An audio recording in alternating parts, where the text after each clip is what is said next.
আল্লাহ তাআলা বলেন ইন্না ফি লাযিকরা লিমান কানা লাহু কলবুন আও আলকাস সামআ ওয়া হুয়া শাহীদ।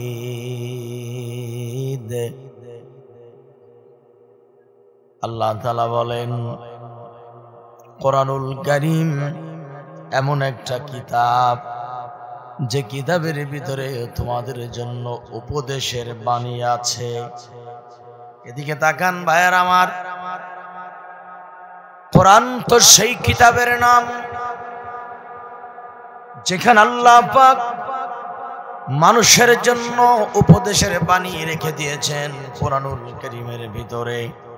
এখন প্রশ্ন হলো উপদেশ কোন মানুষের জন্য আছে?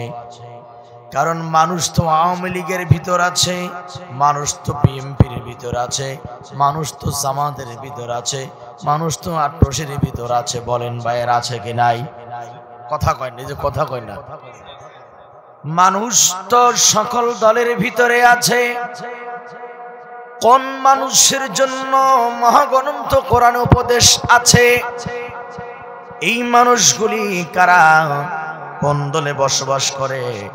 আল্লাহ তাআলা দুনিয়ার কোন দলের নাম বলেন নাই। আল্লাহ বলেন কোরআনুল কারীমে উপদেশের বাণী আছে তার জন্য। এখানে আল্লাহ কোন দলের নাম উল্লেখ করেন নাই, ব্যক্তির নাম উল্লেখ করেন নাই। কোরআনুল কারীম আপনাকে জানিয়ে দেয়, আমাকে জানিয়ে দেয় কোন মানুষের জন্য মহাগ্রন্থ কোরআনে হিদায়াতের বাণী আছে। ওই মানুষটার পরিচয়টা জানা দরকার আছে কি নাই?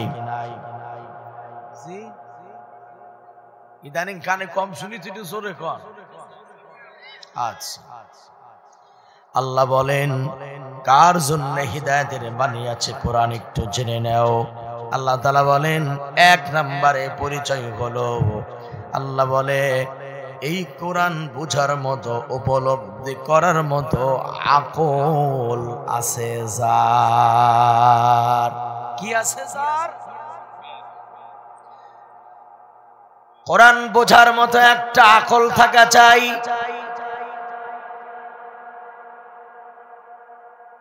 আর দুই নাম্বার হলো আল্লাহ পাক বলেন ওয়া হুয়া শাহীদ। শাহীদ মানে হলো উপস্থিত, অর্থাৎ একজন বক্তা যখন বক্তব্য দেয় তখন তোমার বডি আর মনটাকে এক জায়গা রাখবা। যদি তোমার বডি আর মন এক জায়গা রাখতে পারো তাহলে কোরআনুল কারীমের উপদেশ তোমার জন্য অপেক্ষা করতেছে। বলেন না সুবহানাল্লাহ। কোরআনের প্রতিটি পাতা কি চমৎকার ছন্দে গাথা। কোরআনের প্রতিটি পাতা কি চমৎকার ছন্দে গাথা। এমন ছন্দ বড় ভাব্য কোরআন আমার আসমানি কাব্য। কোরআন আমার আসমানি কাব্য। দুনিয়ার কবিতা পড়ে মনুষ্য জনে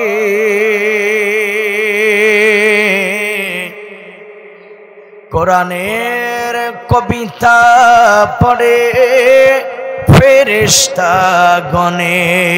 একটু নড়াচড়াও করে না, হানাও কয় না, আল্লাহু আকবার কয় না মিয়া। দুনিয়ার কবিতা পড়ে মনুষ্য জনে কোরআনের কবিতা পড়ে ফেরেশতা গণে। না এমন ছন্দ ত্রিভুবনে না এমন কিতাব ত্রিভুবনে ভাবেতে নব্য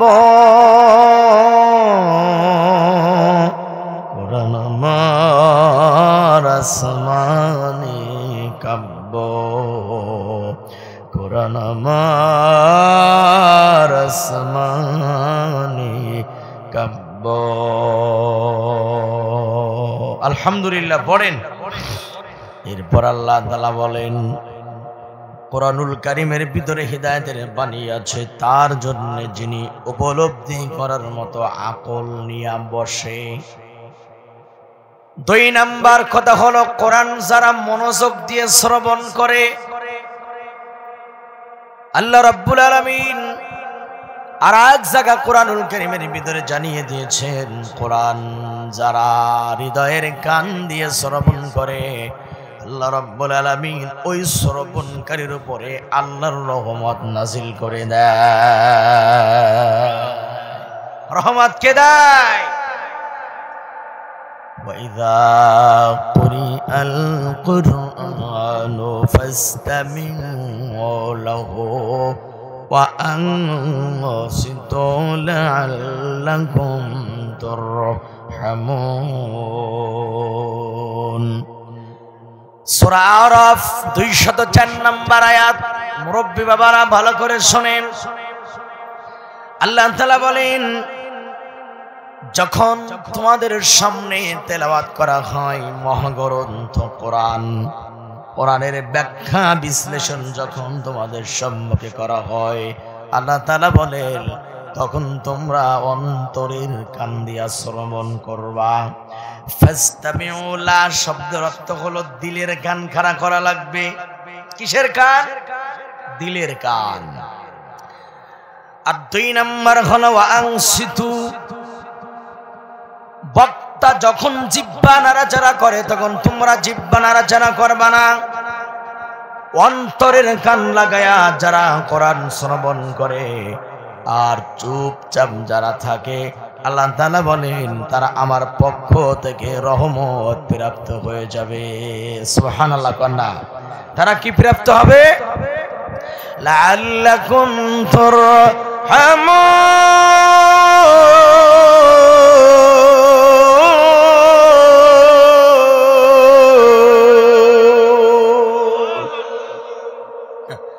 এখন আল্লাহু আকবার কয় না, মনে করছে হাসিনা এখনো বাড়িতে আছে।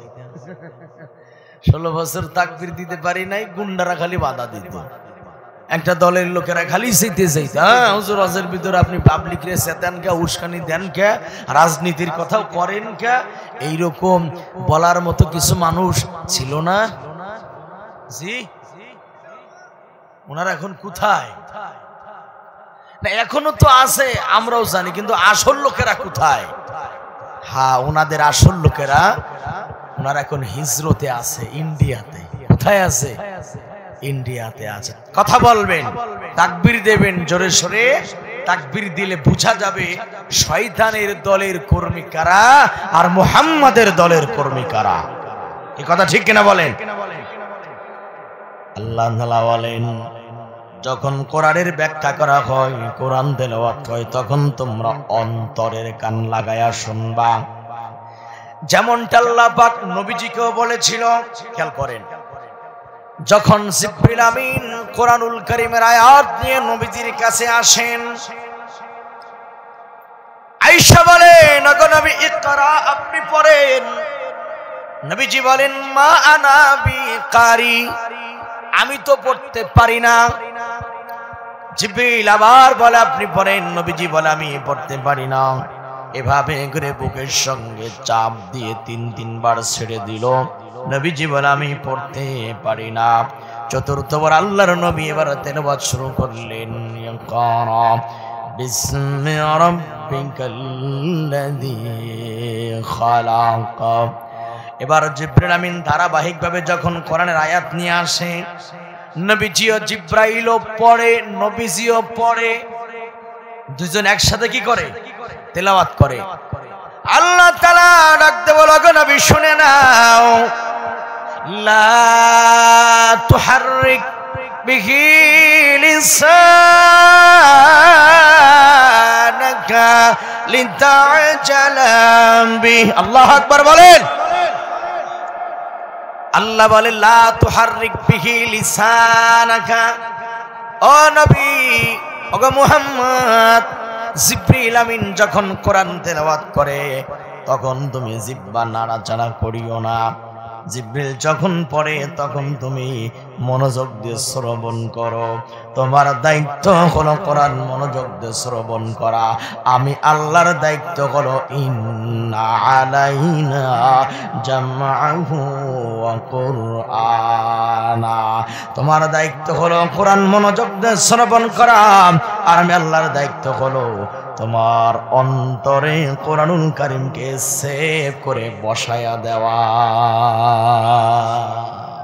তোমার দায়িত্ব চুপচাপ করে শুনবা, আমার দায়িত্ব তোমার কলবে কোরআনকে সেভ করে দেওয়া। সুবহানাল্লাহ পড়েন।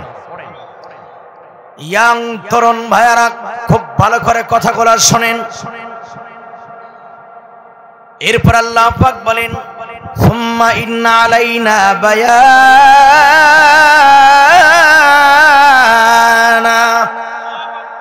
এই কোরআন খালি আমি তোমার সিনার ভিতরে সেভ করে দেব না, বরঞ্চ কোরআনের ব্যাখ্যা বিশ্লেষণ করার জন্য আমি আল্লাহ রাব্বুল আলামিন তোমারে উত্তম যোগ্যতাও দান করে দেব। আল্লাহু আকবার বলেন। এবার আল্লাহর নবী কোরআন প্রচার করা শুরু করে দিলেন। খেয়াল করেন, মূল কথার দিকে আমরা চলে যাচ্ছি, লম্বা সময় নেব না।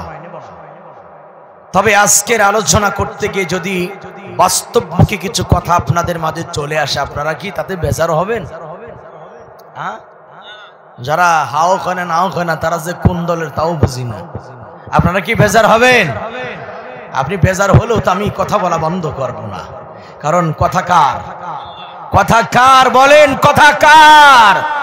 আল্লাহর কথা বলতে গিয়ে বক্তা যদি চিন্তা করে কোন চাচা বেজার হলো, কোন দুলাভাই খুশি হলো, এই চিন্তা করে বক্তা যদি বক্তব্য দেয়, তাহলে এই বক্তার জবান কিয়ামতের মাঠে আল্লাহ গুণের কেজি দিয়া কেটে ফেলে দেবে। কি কথা বলেন না কেন? সুতরাং আপনি তো বেজার হতেই পারেন, কারণ আপনার জীবন যদি কোরআনের বিপরীত চলে, আপনি যে দল করেন, দল যদি কুফরি দল হয়, আপনি যে পীর ধরেছেন, পীর যদি মুশরিক হয়, তাহলে তো আপনার কাছে খারাপ লাগতেই পারে। এবার বলুন তো, আপনাদের এলাকাতে ইসলামের বিপরীত যে দলগুলি আছে, এমন দল করার মতো কর্মী নেতা এই এলাকাতেও নাই? কথা কয় না, আছে কি নাই? তো কোরআনের কথা বললে তো তাদের বিপরীত চলেই যেতে পারে। এবার আল্লাহ পাক রাসূলকে কি বলে? ওয়াজাহিদহুম বিহি জিহাদান কাবীরা। নবী যখন মক্কাতে কালিমার দাওয়াত দেয়, জিহাদের আয়াত তখনও নাজিল হয় নাই, যুদ্ধের আয়াত তখনও নাজিল হয় নাই।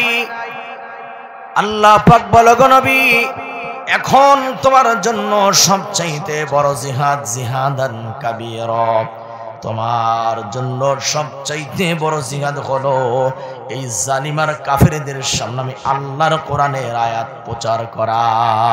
সুবহানাল্লাহ বলেন। জালিমের সামনে আমার আয়াত প্রচার করা, আমার কথা বলা, এটা সবচাইতে বড় জিহাদ। বাংলা জমিন এই জিহাদ যারা আদায় করেছে তারাই মামলা খেয়েছে। আরে মাথা ঝাঁকাইলে তো আওয়াজ বেরিবে না, মুখ দিয়ে বলেন ঠিক কিনা মিয়া?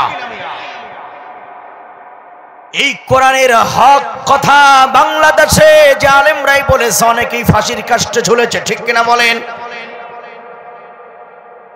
আল্লাহ পাক তাই ডাক দিয়ে বলেন, নবী গো, ওয়াজাহিদহুম বিহি জিহাদান কাবীরা। জালিমের সামনে, স্বৈরাচারীর সামনে, আল্লাহ দ্রোহীর সামনে আমার আয়াত প্রচার করা হলো সবচাইতে বড় জিহাদ। নবীজি মক্কাতে কালিমার দাওয়াত দিতেছেন নবীজি। কাফেরদেরকে বুঝাই এক আল্লাহর গোলামি করো। এই দাওয়াত দেওয়ার কারণে নবীজির আপন লোকের নবীজির শত্রু হয়ে গেল। وأنذر عشيرتك الأقربين। আল্লাহ কয়, নবী তুমি আপনদেরকে দাওয়াত দাও, আত্মীয় স্বজনদের দাওয়াত দাও। কিসের দাওয়াত? মারা খাওয়ার? কিসের দাওয়াত বলেন? তাওহীদের দাওয়াত দাও। তোমার সমাজের লোকেরা মূর্তি পূজা করে, মাটি দিয়ে মূর্তি বানায়া সেই মূর্তির সিজদা করে। এটা ছিল ১৫০০ বছর আগের সিস্টেম। আর ১৫০০ বছর পর আমরা কি দেখি?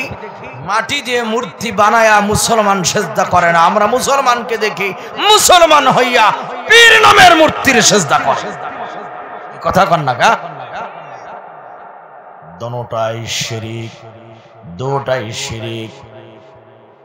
আল্লাহ রাব্বুল আলামিন কোরআনুল কারীমে শিরক সম্পর্কে একখান আয়াত বলেন,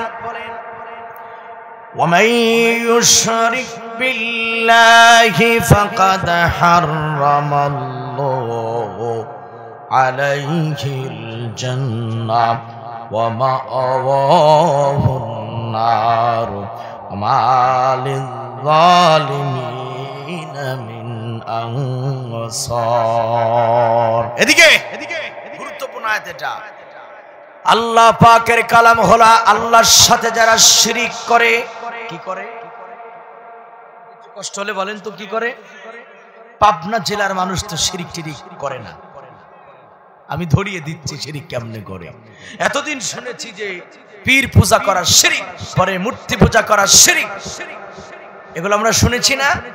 আজকে একটা নতুন তথ্য দিয়ে যায়, শিরিকের আর একটা স্তর আপনাদেরকে জানিয়ে দেই। পীর পূজা করা যেমন শিরিক, মরা পীর, তাজা পীর, মরা ওলি, জিন্দা ওলি, এদের সামনে হাত জোড় করা যেমন শিরিক, এদেরকে সেজদা করা যেমন শিরিক, ঠিক তেমনি করে মানব রচিত, মানুষের তৈরি করা আইন দিয়ে যারা জীবন পরিচালনা করে তারাও শিরিক করে। কি করে? আল্লাহর সাথে শিরিক করে। যত ধরনের শিরিক পৃথিবীতে আছে আল্লাহ পাক এই মুশরিকদের সম্পর্কে বলেন, ফাকাদ হারামাল্লাহু আলাইহিল জান্নাহ, এদের জন্য চিরকাল জান্নাতের দরওয়াজা বন্ধ। কথাকার? কথাকার? জান্নাতের দরওয়াজা বন্ধ।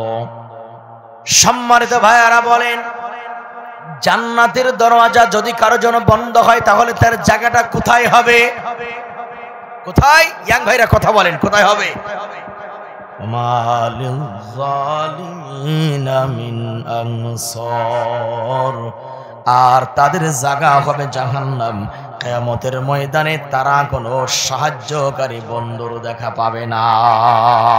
মুশরিক যারা, কিয়ামতে তাদের কেউ সাহায্য করবে না। এ কথা কার?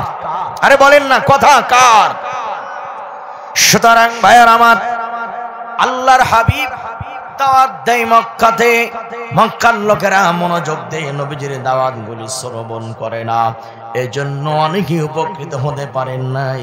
আল্লাহ পাক কুরআনুল কারীমের ভিতরে আরো সুন্দর করে বলেন, ইন্নামাল মুমিনুনাল্লাযীনা ইযা যুকিরাল্লাহ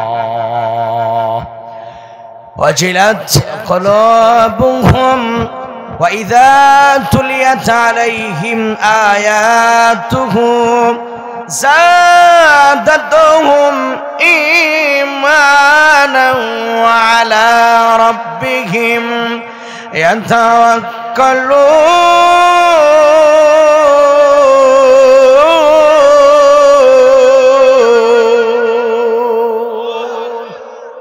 কথা কার? আল্লাহ পাক।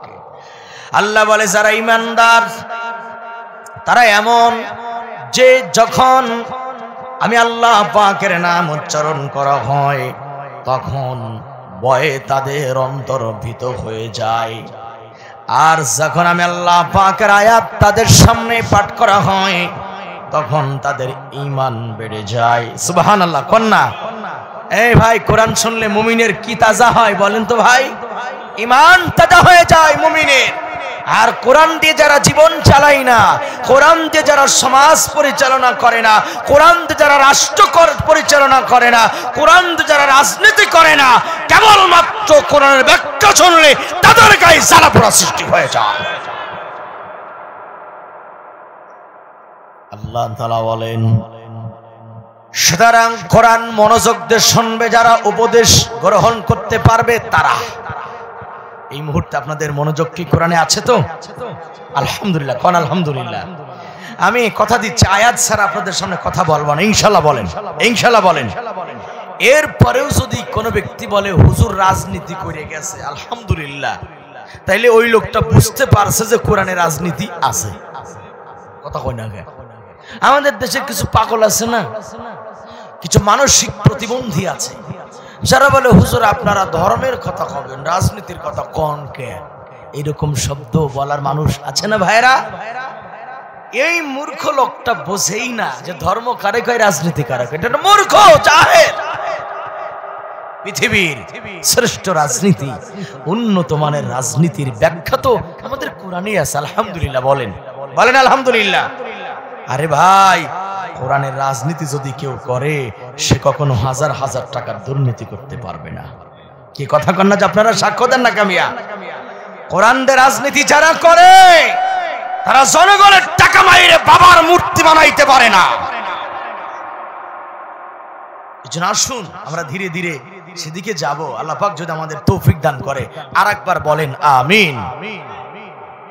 এরপর আল্লাহ তাআলা বলেন, ইয়া আইয়ুহাল্লাযীনা আমানু আতিউল্লাহ ওয়া রাসূলাহু ওয়া লা তাওয়াল্লাউ আনহুম ওয়া আনতুম তাসমাউন। এবার আল্লাহ পাক ওই ঈমানদারদেরকে ডাক দেয়া কয়, কোরআন শুনলে যাদের ঈমান বাড়ে আল্লাহ পাক তাদেরকে ডাক দিয়ে বলেন, ঈমানদারগণ আল্লাহ ও তার রাসূলের নির্দেশ মান্য করো। কে আদেশ করেছেন? কে আদেশ করেছেন? এবং শোনার পরে তোমরা বিমুখ হয়ে যাও না। অর্থাৎ কোরআন তোমাদের যে আদেশ করে, দিক নির্দেশনা দেয়, এটা মান্য করো, মুখ তোমরা ফিরিয়ে নিও না। কারণ মনে রাখবা আল্লাহ তাআলা বলেন, ওয়ামান আ'রাদা আন যিকরি ফাইন্না লাহু মাঈশাতান দানকা ওয়া নাহশুরুহু ইয়াওমাল কিয়ামাতি আ'মা। দিল দিয়া বোঝেন, আল্লাহ তাআলা বলেন কোরআন থেকে যারা মুখ ঘুরিয়ে নেয়। এই মুখ ঘুরানোর অর্থটা কি? যে কোরআন এরকম সামনে আছে, এইটা অর্থ, এইটা কি কথা কি বুঝেন আমার? মুখ ঘুরানোর মানে কি? মানে কোরআন বলতেছে ডাইনে চল, আমি তেরামি করে বামে চললাম, এটা হইলো মুখ ঘুরানো, ঠিক না বলেন? আল্লাহ তাআলা বলেন কোরআন থেকে যারা মুখ ফিরিয়ে নেবে, আমার নিদর্শনাবলী থেকে যারা তারা মুখ ফিরিয়ে নেবে, তাদের জীবনে মারাত্মক দুটি ক্ষতি হবে। কয়টা ক্ষতি হবে ভাইরা বলেন? অর্থাৎ কোরআন দিয়েই যারা জীবন সাজাই না, ভালো করে বোঝেন। আবার 3.5 হাত পড়ি, সমাজ, পরিবার, রাষ্ট্র যারা কোরআন দিয়ে সাজাই না, আল্লাহ তাআলা বলেন তাদের জীবনে ক্ষতি হবে দুইটা। কয়টা? হ্যাঁ, দুইটা। এক নম্বরে দুনিয়ার জীবন হবে সংকীর্ণময়। সংকীর্ণময় তার ব্যাখ্যা কি ভাইরা চাচারা ভালো করে শোনেন। অর্থাৎ লোকটার 1000 কোটি টাকা থাকবে, গাড়ি থাকবে, বাড়ি থাকবে, সুন্দরী নারী থাকবে, লাঠিয়াল বাহিনী থাকবে, চামচা থাকবে, জুতা পরানোর লোক থাকবে, ছাতা ধরার লোক থাকবে, কিন্তু লোকটার অন্তরে শান্তি থাকবে না। আপনি দেখেন না, এই যে যারা এখন পালিয়ে বেড়াচ্ছে, তাদের টাকা আছে, পয়সা আছে, চামচ আছে, কিন্তু ভিতরে কি নাই? কতক্ষণ ভিতরে কি নাই? এটাই হলো ডঙ্কার ব্যাখ্যা। ডঙ্কার ব্যাখ্যা এটা। সব থাকবে, দিলে শান্তি থাকবে না। একা একা রাস্তাঘাটে কুকুরে প্রস্রাব করতে পারবে ওপেনে, ওই মানুষটা প্রস্রাব করতে বেরোতে পারবে না। দিলের ভিতরে ভয়, যদি একা বাইরে জুতাই দি বাইরে পাবলিক সোজা করে ফেলা হয়। কথা ঠিক কিনা জোরে বলেন? কারণ সারা জীবন আকাম করেছে, কোরআনের বিরুদ্ধাচরণ করেছে, জনগণের কথার তোয়াক্কা করে নয়, জনগণের রক্ত চুষে 1000 কোটি টাকার মালিক হয়ে গিয়েছে। এই জন্য এখন তারা জমিনে ওপেনে চলাফেরা করতে পারে না। আল্লাহ পাক বলেন 1 নাম্বার ক্ষতি দুনিয়ার জীবন। 2 নাম্বার ওয়ানাহশুরুহু ইয়াউমাল কিয়ামাতি আমা। মারাত্মক কথা আল্লাহ পাক এখানে বলেন। কোরআন দিয়ে যারা, এই যে ভাই আমি একটু খুলে খাইলে বলতেছি, নাহলে অনেকে বুঝবেন না। অর্থাৎ কোরআন দিয়ে যারা নিজের ব্যক্তিগত 3.5 হাত বডি সাজায় নাই, কোরআন দিয়ে যারা পরিবারটারে সাজায় নাই, রাজনীতির ক্ষেত্রে যারা কোরআনওয়ালাদেরকে ফলো করে নাই, আল্লাহ তাআলা বলেন তাদের জীবনে 2টা ক্ষতি। 1 নাম্বার হলো দুনিয়ার জীবন হবে সংকীর্ণময়, আর 2 নম্বরে কিয়ামতের মাঠে যেদিন তারা দাঁড়াবে আল্লাহর সামনে, সেদিন তারা অন্ধ হয়ে দাঁড়াবে, চোখের কোনো আলো খুঁজে পাবে না। নাউজুবিল্লাহ বলেন। ভাইরা, আমরা কি অন্ধ হয়ে দাঁড়াতে চাই? আল্লাহর সামনে অন্ধ হয়ে দাঁড়াতে চাই? তাহলে আমাদের জীবন গঠন করা লাগবে কি দিয়ে? জোরে বলেন, কি দিয়ে? কোরআন দিয়ে জীবন গঠন করব। জীবনের কত জায়গা, একজনে কইছে, বাকিরা আমার দিকে করে চাইয়ে আছে। আবার প্রশ্ন করি, কোরআন দিয়ে জীবনের কত জায়গা গঠন করব বলেন? সব জায়গা করা দরকার আছে কিনা? স্বাধীনতার পর থেকে উত্তর দিয়েন, যতগুলি দল বাংলাদেশ রাষ্ট্র পরিচালনা করেছে, এদের কোন দল কি কোরআন দিয়ে জাতির চালাইছে? কথা বলেন, চালাইছে? এই স্বাধীনতার মুরব্বী এখন বয়স কত বছর চলে বাংলাদেশের বয়স? হ্যাঁ, 53 বছর। আচ্ছা, 50 বছর ধরলাম।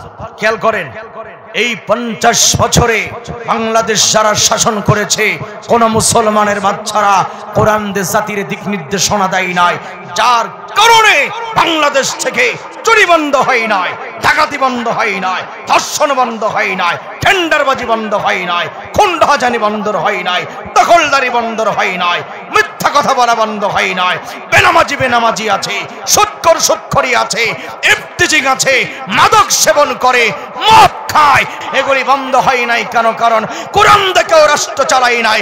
আমি কোরআন সামনে করে চ্যালেঞ্জ করে বলতেছি, আগামীর নির্বাচন সামনে রেখে যদি কোন ইসলামিক দল ক্ষমতায় যায়, আমি গ্যারান্টিতে বলতেছি, কোরআন দিয়ে রাষ্ট্র চালাইলেই তবেই সকল অন্যায় দূর হবে, নচেত অন্যায় দূর হতে পারে না। এই কথার সাথে একমত আছেন আপনারা? একমত আছেন আপনারা? এবার শোনেন, যারা একমত হতে পারেন নাই তারা 3খানা আয়াত শুনে যান। যারা একমত হতে পারেন নাই, হুজুররা আবার দেশ চালাবে, কুরআন দেবার রাষ্ট্র চলে, এই দেশ তো আমরা মৌলবাদীদের কাছে দেওয়ার জন্য স্বাধীন করি নাই, এরকম কিছু কথা বলার মানুষ আছে না? আছে কিনা বলেন? রাম ছাগল, এই রাম ছাগল জানেই না মৌলবাদী কারে কয়। আরে মৌলবাদী তো তাকে বলা হয় যে মূলে থাকে, মূল হলো কোরআন আর হাদিস। কথা ঠিক কিনা জোরে বলেন। এবার কয়েকখানা আয়াত শুনুন, যারা আমাদের দেশে দাঁত ছিটকিয়ে নির্লজ্জ ব্যাগের মতো বলে যে ধর্ম দিয়ে রাষ্ট্র চলে না। তার আগে আপনাদের কাছে জানতে চাই, ধর্ম দিয়ে, কোরআন দিয়ে রাষ্ট্র চালানো যায় কি না? একটু জোরে বলেন ভাইয়েরা, যায় কিনা? যাবে না কেন? এটা আল্লাহর কালাম, ঠিক কিনা জোরে বলেন। এবার কয়েকখানা আয়াত শুনুন, জীবন পরিচালনা করার ক্ষেত্রে আল্লাহ পাক কি বলেন? 1 নম্বর আয়াত আল্লাহ তাআলা বলেন, ফামান তাবিআ হুদায়া ফালা খাউফুন আলাইহিম ওয়ালা হুম ইয়াহজানুন।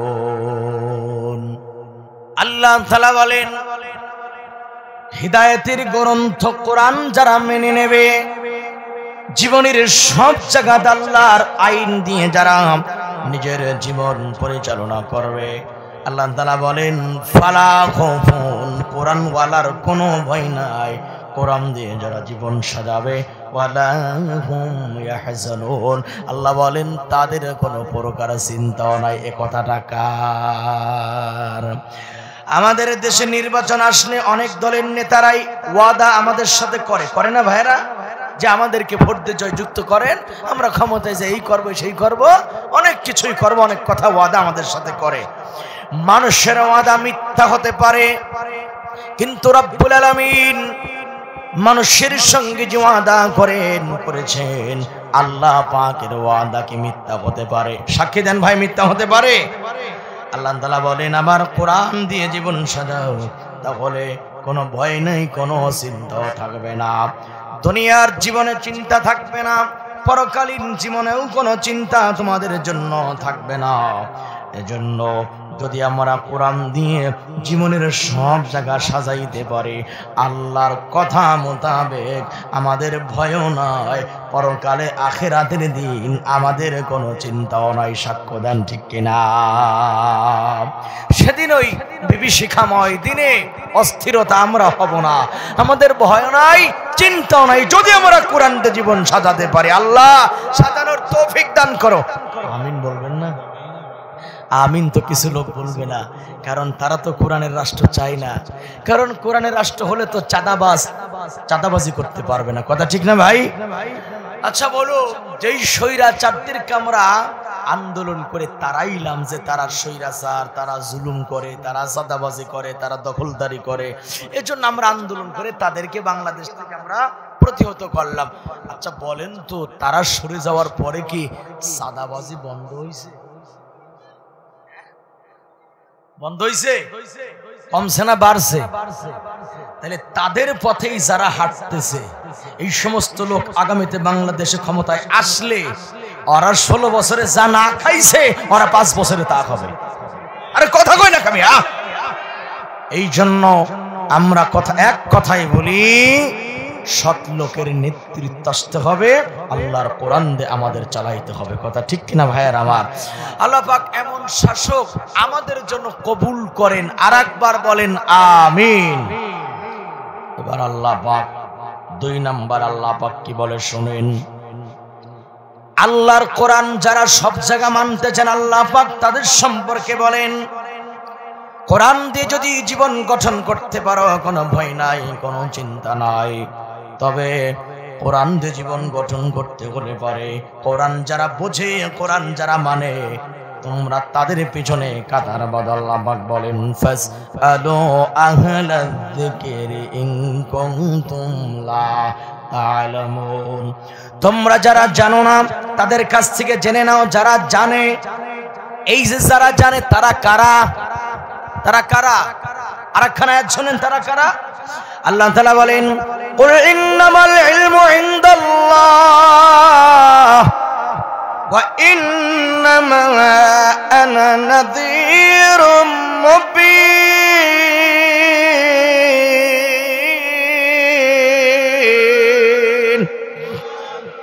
ও ভাই, জ্ঞান কার কাছ থেকে আসছে? একটু কথা কোন ভালো লাগবে। কার কাছ থেকে আসছে ভাই? জ্ঞানের মালিক আল্লাহ, বিতরণকারী হলো মুহাম্মাদুর রাসূলুল্লাহ, পড়েন সাল্লাল্লাহু আলাইহি ওয়াসাল্লাম। আল্লাহর এই জ্ঞান যাদের সিনাতে আছে তাদেরকে আলেম বলা হয়। কি বলা হয়? আল্লাহ আরেকখানে আয়াতে কি বলে আলেম সম্পর্কে? দেখেন আল্লাহ পাক বলেন ইন্নামা ইয়াখশাল্লাহ মিন ইবাদিহিল উলামা।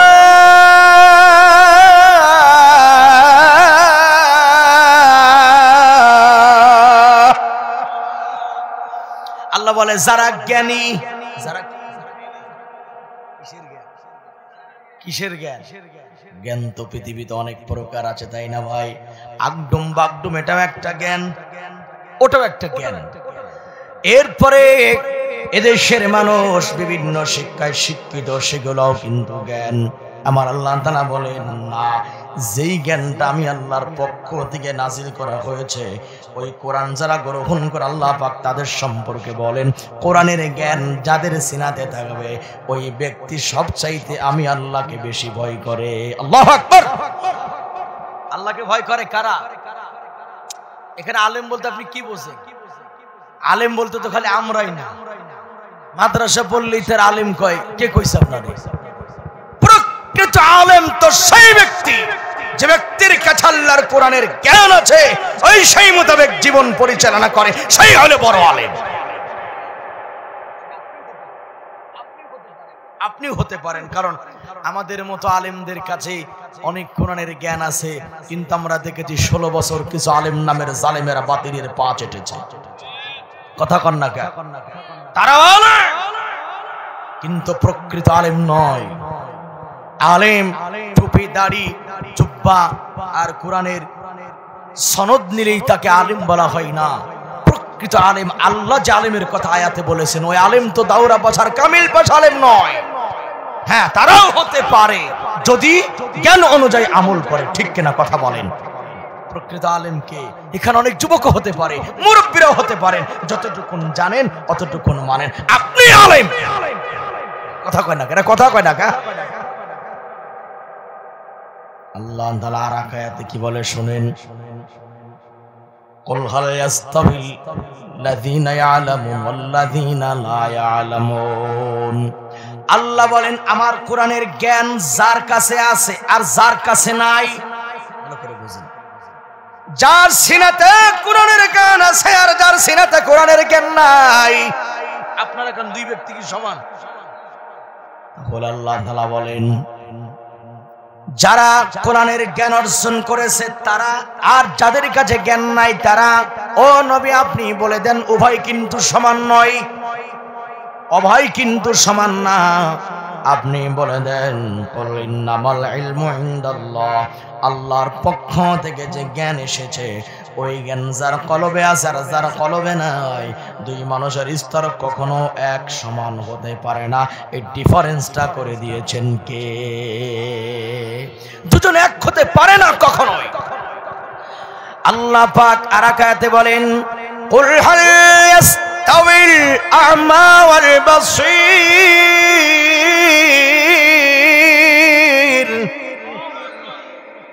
আল্লাহ বলেন অন্ধ যার চোখের আলো নাই আর যে মানুষটা দেখতে পায়, এই দুই মানুষ কি এক? আম হাল তাস্তাবিজ যুলুমাত ওয়ান নূর।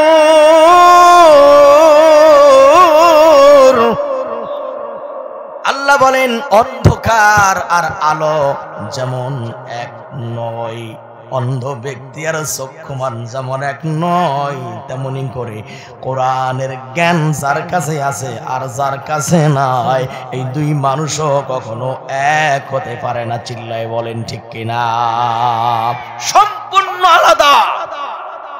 এবার আল্লাহ পাক এই আয়াতগুলো আমি কেন বললাম, এর মূল কারণ হলো কোরআনের জ্ঞান যারা চর্চা করে, কোরআন যারা রাষ্ট্র পরিচালনা করার চেষ্টা করে, সাধারণ জনগণের দায়িত্ব হলো ওই কোরআনওয়ালাদের দলে যোগ দিয়া কোরআন কায়েম করার আন্দোলনে কর্মী হতে হবে। কথা বলেন ঠিক কিনা?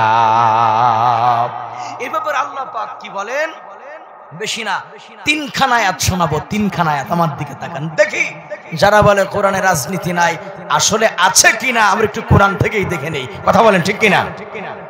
এবার আল্লাহ পাক বলেন অনুসরণের ক্ষেত্রে তোমরা কোন মানুষের পিছনে দৌড়াবা? এই তরুণিয়াং এদিকে তাকান।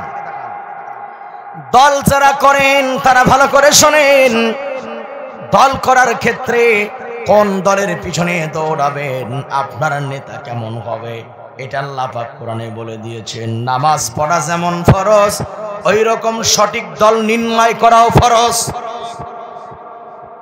যার হুকুমে নামাজ পড়বে তার হুকুমে রাজনীতি করা লাগবে। কথা ঠিক না?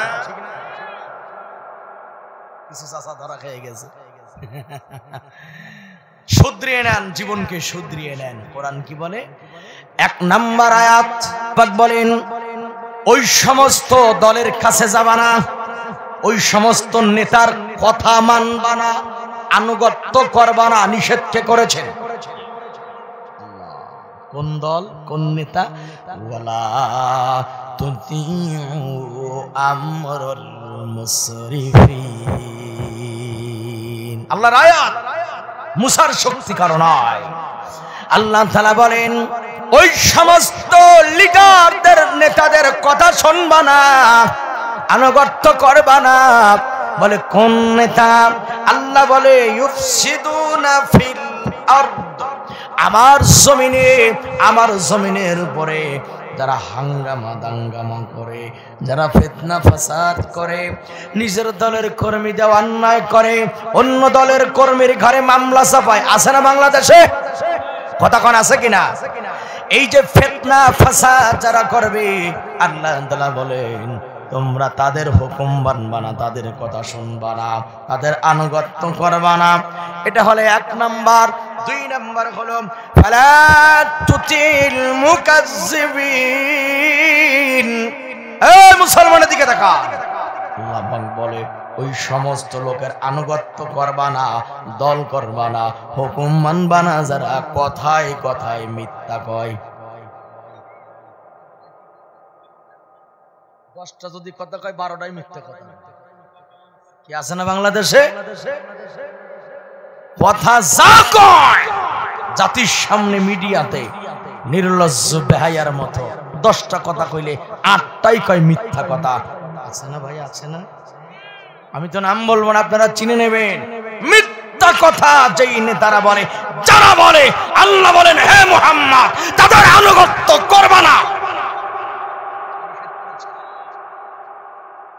2টি আয়াতের দ্বারা বোঝা গেল যারা ফিতনা করে তাদের দল করা যাবে না, তাদের আনুগত্য করা যাবে না। যারা কথায় কথায় মিথ্যা বলে তাদের দল করা যাবে না, আনুগত্য করা যাবে না। এই 2টা প্রমাণ আপনাদের সামনে কোরআন থেকে দিয়ে গেলাম।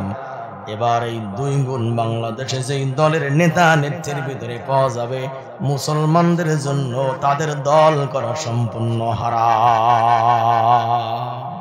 তাদের দল করা কি বলেন? হারাম। এটা ঈমানের আলোচনা। আপনি নামাজ পড়ে জান্নাতে যেতে পারবেন না, রোজা রেখে জান্নাতে যাইতে পারবেন না, হজ করে যেতে পারবেন না যদি আপনি কোন কাফের আর মুশরিকের দলে রাজনীতির কর্মী হয়ে জীবন পরিচালনা করেন।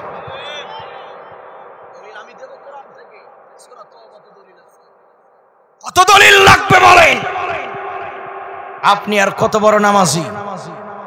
আপনার চাইতে বড় নামাজি ছিল আব্দুল্লাহ ইবনে উবাই। স্বয়ং নবীজির পিছনে 12 বছর নামাজ পড়েছে। চিন্তা করেন কথার ওজন কত। নবী ইমাম, সে মুসল্লি। বলেন নবীর চাইতে দামি কোন ইমাম পৃথিবীতে বর্তমান আছে? আগে ছিল বোধহয়, আগামীতে তো আসবে মনে হয় নাকি? ইমামুল মুরসালিন, সমস্ত নবীদের ইমাম আমার নবী। সুবহানাল্লাহ। কথার ওজন বোঝেন? মুরব্বী চাচারা বিড়ি আর সিগারেটের লোভে যে কোনো দলে যোগ দিয়েন না, ঘোলা চায়ের লোভে যাত্রার পিছনে স্লোগান দিবেন না। ভালো করে বুঝবেন। আল্লাহ পাক বলেন হে নবী, যে লোকটা তোমার পিছনে 12 বছর নামাজ পড়লো, তার দাড়ি ছিল লম্বা, পাগড়ি ছিল, দাড়ি ছিল, লম্বা জামা ছিল। শামীম উসমান বাংলাদেশে সে তো পড়তো 70 রাকাত প্রতিদিন নাকি? কথা কয় না? ও নিজে কইছে না 70 রাকাত নামাজ পড়তাম। আর আব্দুল্লাহ ইবনে উবাই 150 রাকাত পড়তো নামাজ। কত রাকাত? 150 রাকাত নফল নামাজ প্রতিদিন পড়েছে, 5 ওয়াক্ত নামাজ পড়েছে, নবীজির পিছনে জুম্মার নামাজ আদায় করেছে। দাড়ি ছিল, টুপি ছিল, কোরআন তেলাওয়াত ছিল, জিকির আজকার ছিল। সব কিছু থাকার পরেও এই লোকটা যখন মারা গেল, আল্লাহর নবী জানাজার নামাজ পড়ালেন। আল্লাহ পাক সূরা তাওবার ভিতরে বলে দিলেন ইস্তাগফির লাহুম আও লা তাস্তাগফির লাহুম ইন তাস্তাগফির লাহুম 70 মাররা। হে রাসূল, একবার নয় 70 বার জানাজা পড়াইলেও ওর জায়গা জাহান্নাম। কি বুঝলেন? ওজের বুঝলেন না কি বলেন আমারে? 70 বার জানাজা পড়াইলেও আপনি নবী পড়ান জানাজা, তবুও কাজ কোন ব্যক্তির? যে লোকটা নবীরই মুসল্লি ছিল। কার মুসল্লি ছিল? কেন এত বড় জঘন্যতম অপরাধ তার কি ছিল? তার তো দাড়ি টুপি নামাজ সবই ঠিক ছিল, একটি জায়গাতে তার ব্যর্থতা ছিল। কোথায় বলবো? বললেই তো কিছু লোক ধরা খাবেন। একটি জায়গাতে ধরা খেয়েছিল, সেই জায়গা কোথায়? আল্লাহর নবী জমিনে দিন কায়েমের আন্দোলন করেছিল সাহাবায়ে কেরামদেরকে নিয়ে। এই নামাজি লোকটা আব্দুল্লাহ ইবনে উবাই সব জায়গাতে রাসূলকে সমর্থন করেছিল। জমিনে দিন কায়েম হোক এখানে সমর্থন করে নাই, এখানে সমর্থন করেছিল আবু জাহেলদেরকে। এই কারণে আল্লাহ পাক তার নামাজ রোজা কবুল করেন নাই। এই আয়াতের আলোকে বাংলাদেশের বহু টুপিওয়ালা দাড়িওয়ালা হাজী সাহেবেরাও শত শত নামাজ পড়ার পরে আব্দুল্লাহ ইবনে উবাই যেখানে যাবে এই নামাজিরাও সেখানে যাবে। আরে ভাই আসতে বলেন, কাজরে বলেন, ঠিক কিনা? ভাই আজকে আসল জায়গাতে হাত দিছে, ঠিক আছে না ভাই? গরমের উপরে গরম, এমনি গরমকাল, আবার তার উপরে গরম। আল্লাহ কবুল করুক, জোরে বলি আমিন। ভাইয়ের এই বিষয়টা গুরুত্বপূর্ণ, ঈমানের ব্যাপার। আল্লাহ পাক কোরআনে বলেন, উলাইকাল্লাযীনা হাবিতাত আ'মালুহুম ফিদ দুনিয়া ওয়াল আখিরাহ। তরুণ যুবকেরা কান খাড়া করে শুনে আল্লাহ পাক বলেন, আমার কোরআনের কথা যারা বলে, কোরআন কায়েমের আন্দোলন যারা করে, তাদেরকে যারা গালি দেয়, তাদেরকে যারা হত্যা করে, তাদেরকে যারা মামলা দেয়, হামলা করে, আল্লাহ তাআলা বলেন তারা যতই ভালো ভালো আমল করুক না কেন, তাদের আমল দুনিয়ারও কাজে লাগবে না, আখিরাতেও কাজে লাগবে না। কথাটা কার? সমস্ত আমল তাদের ব্যর্থ কে করে দেবেন? আল্লাহ পাক কোরআনুল কারীমে এক এক করে বলেন, এই দুটি গুণ যেই দলের নেতাদের ভিতরে থাকবে তোমরা তাদের দল করবা না। এক নাম্বার হলো যারা জমিনে ফিতনা করে, ফাসাদ করে। দুই নাম্বার হলো কথায় কথায় যারা মিথ্যা কয়। এই দুটি গুণ আপনারা যাচাই বাছাই করবেন কাদের ভিতরে পাওয়া যায়। যাদের ভিতরে পাওয়া যাবে, মুসলমান কখনো তাদের দলের সঙ্গে রাজনীতি করতে পারে না। কথা বলেন ভাইয়েরা, ঠিক কিনা? তাহলে এবার আসেন আমরা বিপরীতে যাই। তাহলে আমরা কেমন দল করব, কেমন নেতার আনুগত্য করব, সেটাও জানা দরকার আছে কিনা বলেন? আল্লাহ তো কোরআনে কোন দলের নাম বলেন না, আল্লাহ পাক বলেন। এবার আল্লাহ তাআলা বলেন তোমরা কেমন নেতার আনুগত্য করবা। এক নাম্বার হলো আল্লাহ তাআলা বলেন ওয়াজআলনাহুম আইম্মা। আল্লাহ তাআলা বলেন আমি আল্লাহ যাদেরকে নেতা বানিয়েছিলাম। আল্লাহ কাদের নেতা বানাইছিল? আল্লাহ নবীদের নেতা বানাইছিল। আলহামদুলিল্লাহ বলেন। নবীরা কি ছিল? নবীগণ রাষ্ট্র চালাইছে না? ইউসুফ নবী রাষ্ট্রনায়ক ছিল কিনা বলেন? আপনারা কি জানেন? জানেন না? হায় হায়, মুসলমান কয় কি? ইউসুফ নবী রাষ্ট্রনায়ক ছিল, তিনি রাষ্ট্র পরিচালনা করেছেন। দাউদ আলাইহিস সালাম রাষ্ট্র চালাইছেন, সুলাইমান রাষ্ট্র চালাইছেন। আলহামদুলিল্লাহ বলেন। আল্লাহ বলেন আমি যাদেরকে নেতা বানিয়েছিলাম তাদের ভিতরে দুইটি গুণ ছিল। কয়টা গুণ ছিল? আল্লাহ তাআলা বলেন তাদের ভিতরে ছিল দুইটা গুণ। এক নাম্বার হলো লাম্মা সাবারু, খুব গুরুত্বপূর্ণ গুণ।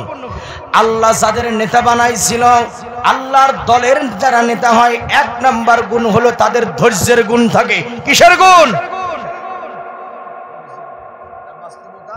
বাংলাদেশ আমরা দেখাই দেই 16 বছর অনেক ইসলামিক দলের নেতা কর্মীরা মাইর খাইছে, হাজার হাজার মামলা, কর্মীদের মিথ্যা মামলায় ফাঁসিও দিয়েছে, তবুও কোনো নেতা কর্মীরা বাংলাদেশ ছেড়ে পালিয়ে যায় না। কি কথা কন না কে ভাই? ধৈর্য ধারণ করে মাটি কামড়িয়ে তারা ছিল। বিজয় হবে, বিজয় দিয়েছেন আল্লাহ পাক, বিজয়ের সূচনা আল্লাহ পাক করে দিয়েছেন।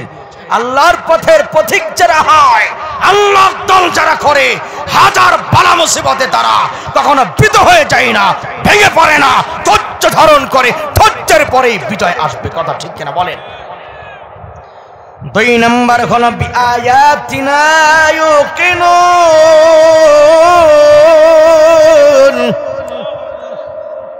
আল্লাহর দল যারা করে তাদের দুই নম্বর গুণ হলো কোরআনের প্রতি অগাধ বিশ্বাস রাখে।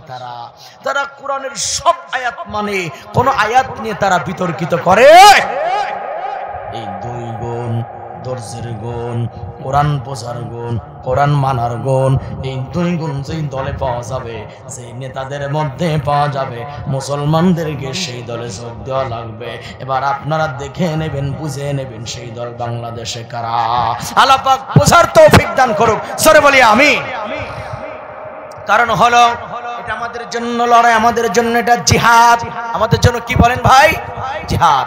আবার আরেকখানা আয়াত শোনাই দেই, যে আয়াতে ধরা খাবে মেলা হুজুরেরাও, নামনে খাবেন কিনা জানি না, ধরা খাবে। এবার শোনেন, নামাজিরা শোনেন, এখানে ইমানদার কারা কারা ডান হাত দেখান,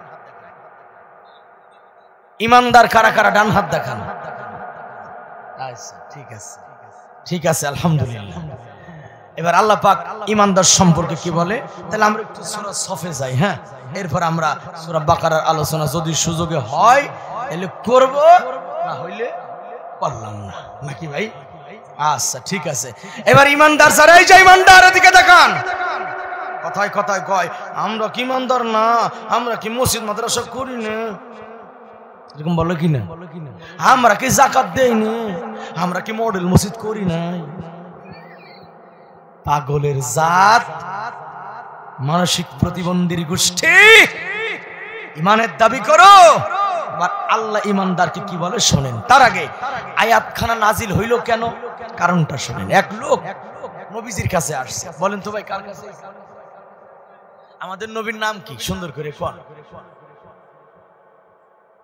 আহারে, কিছু লোক নবীর নামও জানে না।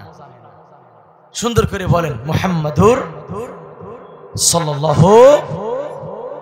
হুজুরের কাছে এসে কইতেছে, ভাই ভালো করে বুঝুন, কইতেছে ইয়া রাসূলুল্লাহ, আপনি আমাকে অনুমতি দেন, আমি বাড়িঘর ছেড়ে একটু ভিন্ন কোথাও যেতে চাই। নবীজি বলে কোথায় যাবা? কয় জানি না কোথায় যাব, তবে এমন জায়গাতে যাব যেখানে মানুষ বসবাস করে না। কেন যাবা? কয় আমি একাকী ভাবে নিরিবিলি এক জায়গাতে বসে মালিকের ইবাদত করতে চাই। নবীজি বললেন লা রাহবানিয়াতা ফিল ইসলাম। ইসলামে কোনো বৈরাগ্যবাদ নাই। বাড়ি ঘর করবা না, সংসার করবা না, ছেলেমেয়ের খবর নিবা না, জোর জঙ্গলে চলে যাবা, এটা ইসলাম সমর্থন করে না। লোকটা বলে হুজুর, তাহলে আমি জাহান্নামের আগুন থেকে বাঁচবো কিভাবে? আমি তো মালিকের গোলামি করে জাহান্নাম থেকে বাঁচতে চাই। আল্লাহ রাসূল চুপ করে আছেন, কোনো কথা বলেন না।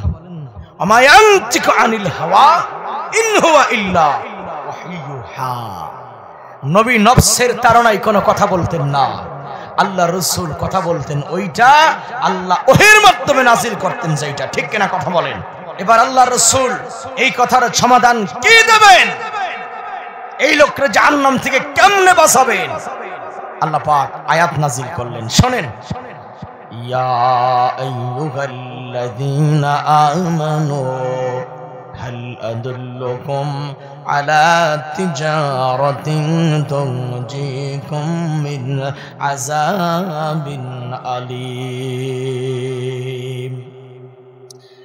এখানে নামাজি ইমানদার যারা আল্লাহ পাক তাদেরকে বলেছেন, ভালো করে বোঝেন। আল্লাহ পাক বলেন, ও নবী, তোমার কাছে যেই লোকটা জানতে চায়, যে ইমানদারা জানতে চাই জাহান্নাম থেকে বাঁচবে কেমনে। আপনারাও কি জাহান্নাম থেকে বাঁচতে চান? দুহাত তুলে দেখান তো, জাহান্নাম থেকে বাঁচতে চান কারা কারা? হাত সোজা করেন। মাশাআল্লাহ, সবাই তো জাহান্নাম থেকে বাঁচতে চায়, হাত নামান। এবার তাহলে জাহান্নাম থেকে বাঁচার রাস্তা নিয়ে নেন। আল্লাহ পাক বলেন, ইমানদারদেরকে আপনি বলে দেন, আমি আল্লাহ পাক কি ইমানদারগণকে এমন একটা ব্যবসার কথা বলবো না। এখানে তিজারা মানে হলো ব্যবসা। ব্যবসা কে শিখাচ্ছেন? ব্যবসা কে দিচ্ছেন? ওই ব্যবসা যদি ইমানদার তোমরা করতে পারো, তুনজিকুম মিন আযাবিন আলীম, আমি আল্লাহর দেয়া ব্যবসা যদি করতে পারো তাহলে তোমরা জাহান্নাম থেকে বেঁচে যাবা। কথাটা কার?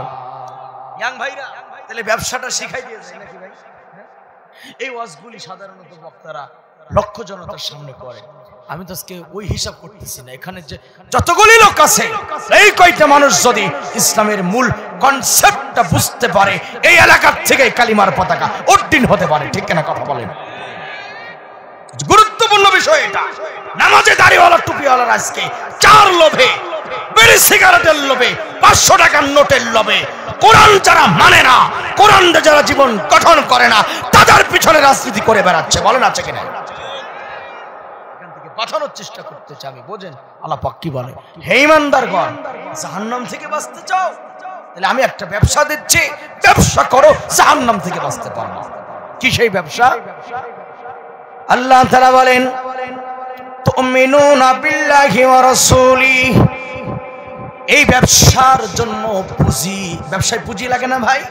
পুঁজি, ব্যবসার জন্য পুঁজি হলো আল্লাহ এবং রাসূলের প্রতি ঈমান আনা, আল্লাহ রাসূলের আদেশ মান্য করা। ওয়াতুজাহিদুনা ফি সাবিলিল্লাহ, আর ব্যবসার নাম হলো আল্লাহর রাস্তায় জিহাদ করা। আলহামদুলিল্লাহ বলেন। ব্যবসার নাম আল্লাহর রাস্তায়। এখন এই জিহাদ আমরা কি দিয়া করব? বিআমওয়ালিকুম ওয়া আনফুসিকুম যালিকুম খায়রুল লাকুম ইন কুনতুম তা'লামুন।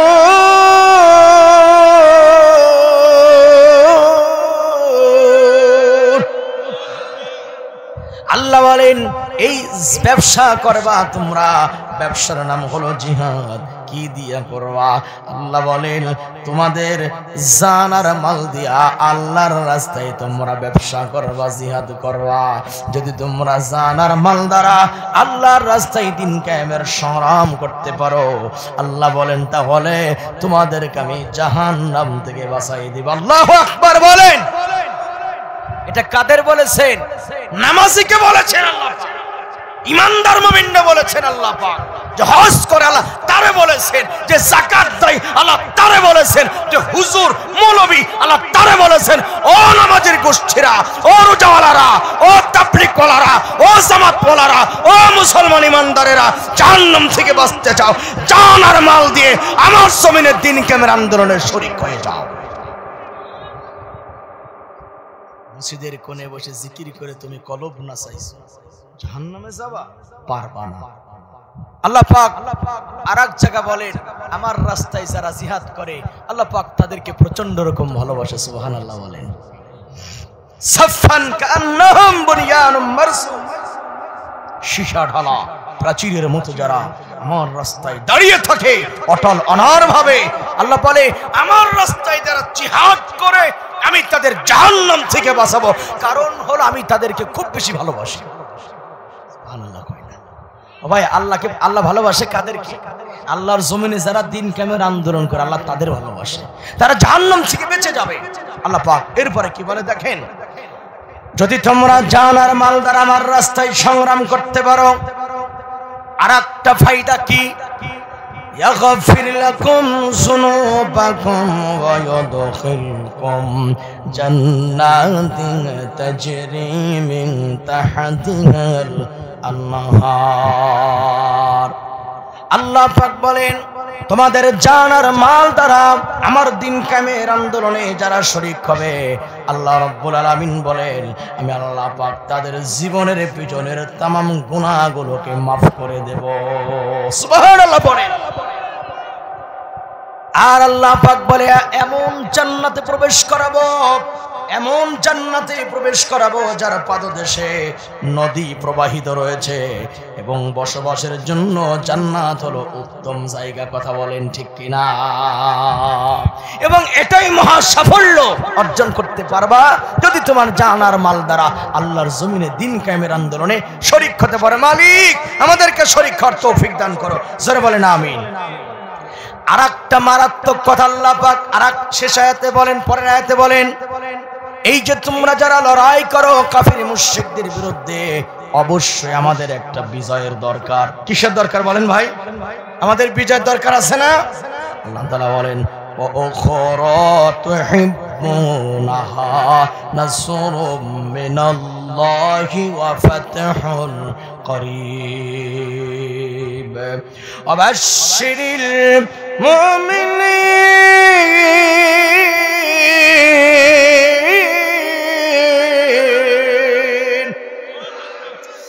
আল্লাহ বলে এবং আরো একটি অনুগ্রহ তোমাদেরকে আল্লাহ পাক দেবেন, যা তোমরা পছন্দ করো, সেটা হলো আল্লাহর পক্ষ থেকে সাহায্য এবং আসন্ন বিজয়। আলহামদুলিল্লাহ বলেন। আল্লাহ পাকের রাস্তায় সংগ্রাম করলে আল্লাহ সাহায্য করবেন এবং যে বিজয়ের আকাঙ্ক্ষা আমরা করি এই বিজয়ও কে দেবেন ভাইরা? আল্লাহ পাক দেবেন। সুতরাং দেখুন এভাবে অসংখ্য আয়াত আমি আপনাদের মাঝে টান দিতে পারবো।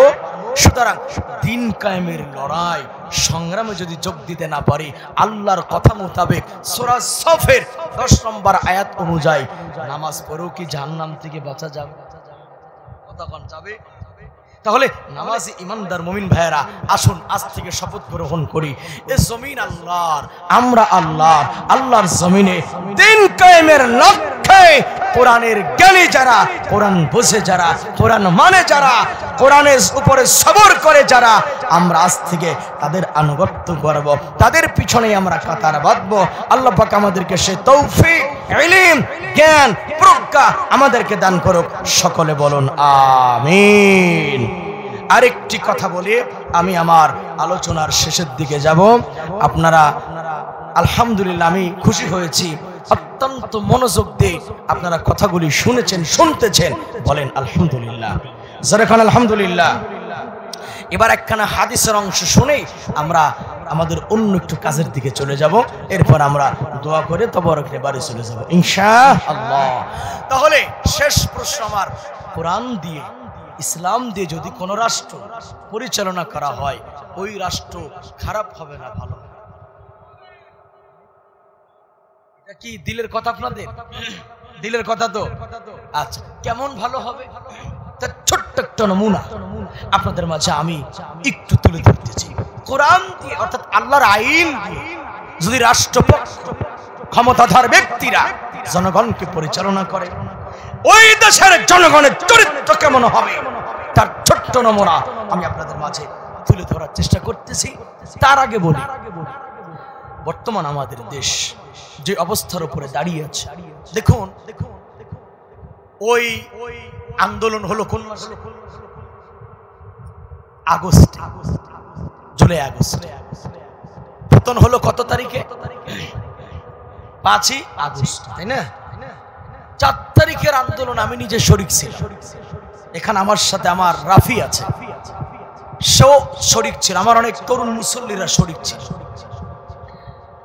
আমরা সারাদিন লড়াই করেছি, টিয়ারশেলের গ্যাস খাইছি, আমাদের অনেক ভাইয়েরা কুষ্টিয়াতে নিহত হয়েছে, অনেক বোনেরা টর্চারিং হয়েছে আমার চোখের সামনে। বিনিময় আমরা জালিমকে বাংলাদেশ থেকে তাড়িয়েছি, আপাতত জুলুম বন্ধ হয়েছে। বিগত 16 বছরে কোরআনের মাহফিলের জন্য, অনুমতির জন্য কর্তৃপক্ষর জুতা ক্ষয় হয়ে গিয়েছে। কথা কন না কেন? এই বছর কোন মাহফিলে অনুমতি লাগছে? কথা কন লাগছে? লাগে নাই। এই যে ছাত্র জনতার আহ্বানে, মাত্র 6 জন ছাত্রের আহ্বানে গোটা বাংলার সব দলের লোকেরা মাঠে নেমেছিল। এই কৃতিত্ব বাংলাদেশের কোন রাজনৈতিক দলের নয়, কোন দলের নয়, সম্পূর্ণ কৃতিত্বটা ছাত্র জনতার। তারা যদি ময়দানে ডাক না দিত আমরা বের হতাম না, কারণ 16 বছরে অনেক রাজনৈতিক দলেরাই বলেছে ঈদের পর আন্দোলন করব, আন্দোলন দেখাই দেব, কিন্তু ঈদের পর আমরা কাউরে মাঠে ময়দানে খুঁজে পাই নাই। কথা কন না কেন? সুতরাং কৃতিত্ব যদি দিতে হয় এটা ছাত্রদেরকেই দিতে হবে।